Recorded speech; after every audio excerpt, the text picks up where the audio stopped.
Dobro jutro. Dobar dan. Dobro večer.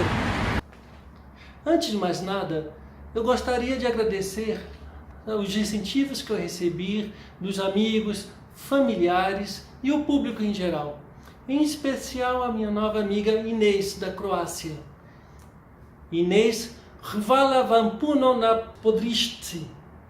Obrigado pelo seu apoio.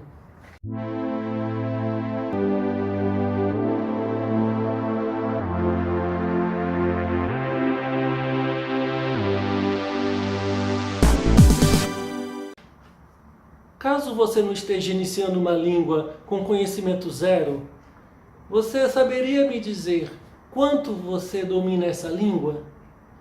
O Quadro Comum Europeu de Referência para Línguas é um guia para visualizar de forma clara, coerente e genérica o conhecimento em uma língua, em todos os aspectos: fluência, quando se comunica de forma natural, sem ficar travando, mas também sem ficar dando pausas desnecessárias, sem confusão para se entender e ser entendido.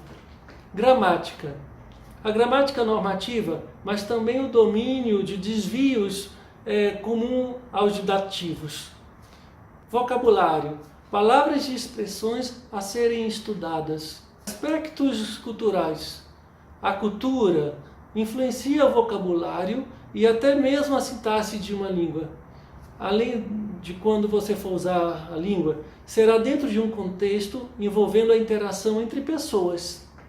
O quadro pode ser usado para a elaboração de programas linguísticos, por exemplo, de intercâmbios ou congressos, orientações curriculares, como a formação de um curso de idiomas, elaboração de materiais para cursos, um curso que o professor esteja criando, ou mesmo a confecção de material para si mesmo. Avaliação da proficiência em línguas estrangeiras. Descrever os objetivos a serem alcançados pelos estudantes. Um exemplo de uso prático do quadro.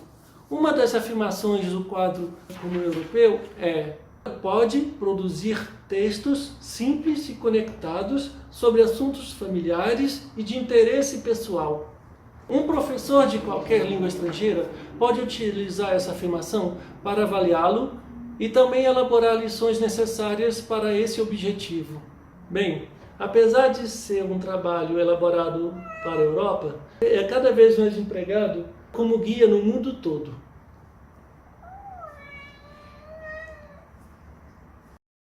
Como surgiu o Quadro Europeu Comum de Referência para as Línguas? Um pouco do órgão que o criou. O Conselho da Europa, não confundir com o Conselho Europeu, é uma organização internacional fundada a 5 de maio de 1949, a mais antiga instituição europeia em funcionamento. Os seus propósitos são a defesa dos direitos humanos, o desenvolvimento democrático e o estabelecimento político-social da Europa.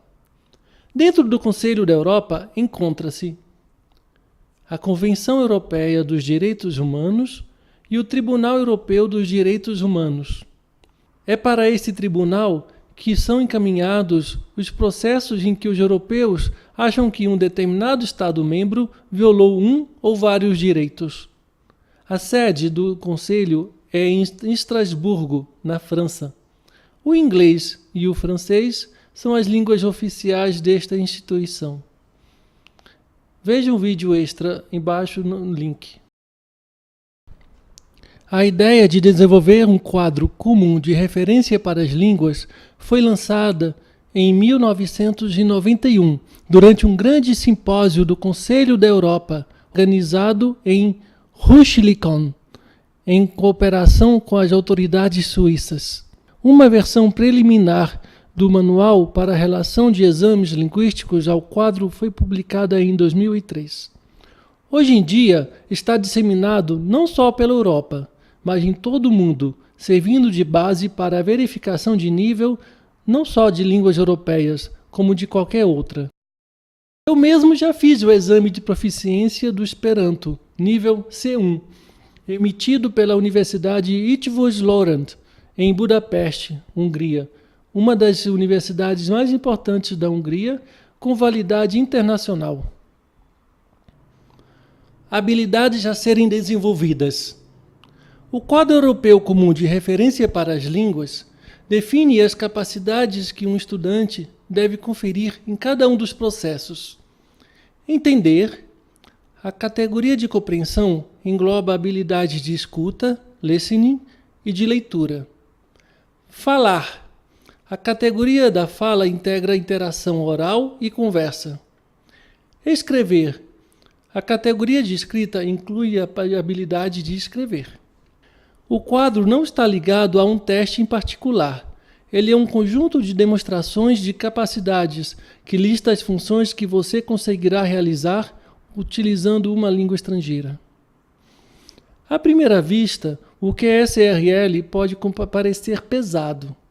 De fato, o texto é longo, detalhado e complexo, porque envolve a estrutura completa de uma língua.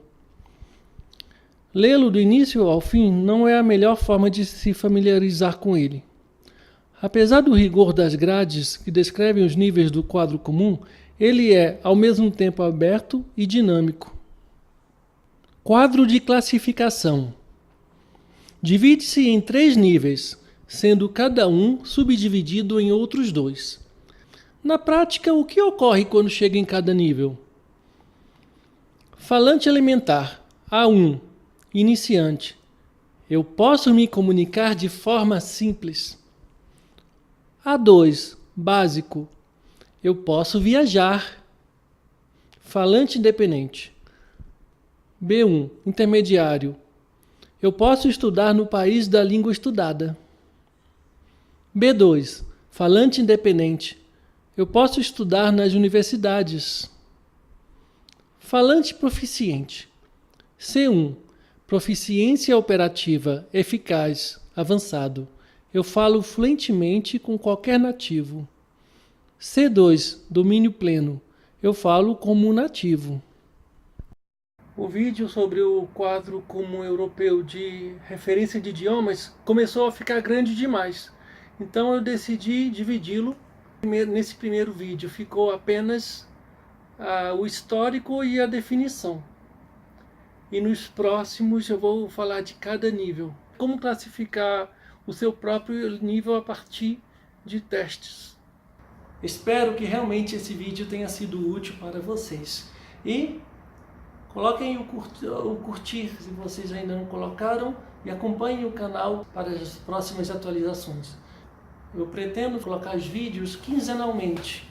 Talvez eu coloque algum entre esses diretamente em croata, para o público croata mesmo, em croata.